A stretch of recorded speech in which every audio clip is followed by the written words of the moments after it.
Hey everyone, Gretchen Wegner here, creator of the anti-boring approach to powerful studying. And at the time that I'm making this video, it's final exams time for many people. Some people wait until January for their finals. Many school systems do, but many college students and many independent schools have their finals right now in December when I'm making this video. And I just came across this great visual that I want to share my screen for how not to freak out over finals. And I'm a big proponent of self-care. And so I think it might be worth having a little bit of a review here. And oh my goodness, can you see how many tabs I have open up there? I didn't mean to let that be there, but since it's there, I bet that's what the brains of many students studying for final exams look like, right? Like just like tons of stuff open, like these things that you have to remember. So how do we not freak out? One way is we make sure that we are getting plenty of sleep. And it's a great time to practice disconnecting before bedtime. I have been experiencing this myself lately, that I have been browsing online at like 10:30 or 11 at night, and I do not sleep as well then. So especially during finals, maybe try and shut off your computer an hour before.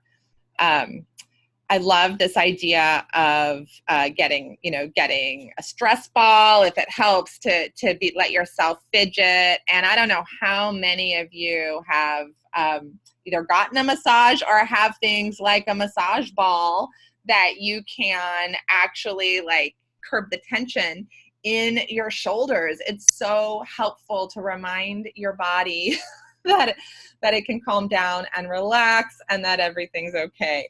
And that's kind of what this part is too, this smell the senses piece.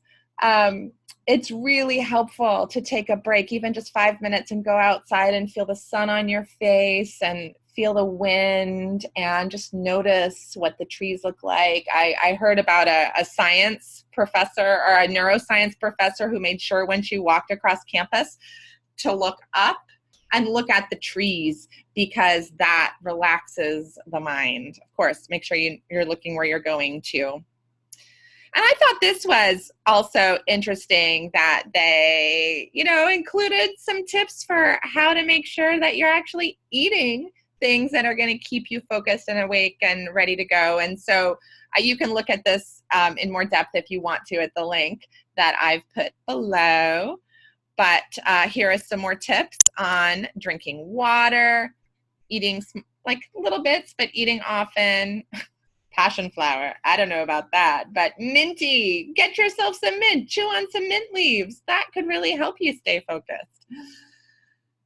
There are some tips here on, I especially like this one because it works for me. Like when I'm in a stressed time, I like to spend, a half hour decluttering my space.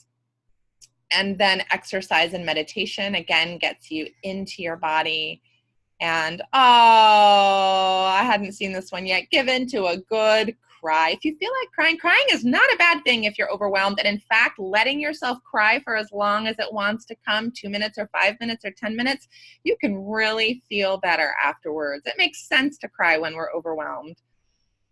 So here are just a number of self-care tips. You can look at them more closely in the link below. And I'm just sending a ton of love to students and teachers and parents during this very stressful time. Email me if you need any support, Gretchen@GretchenWegner.com, and I'll see ya next week. Bye, y'all.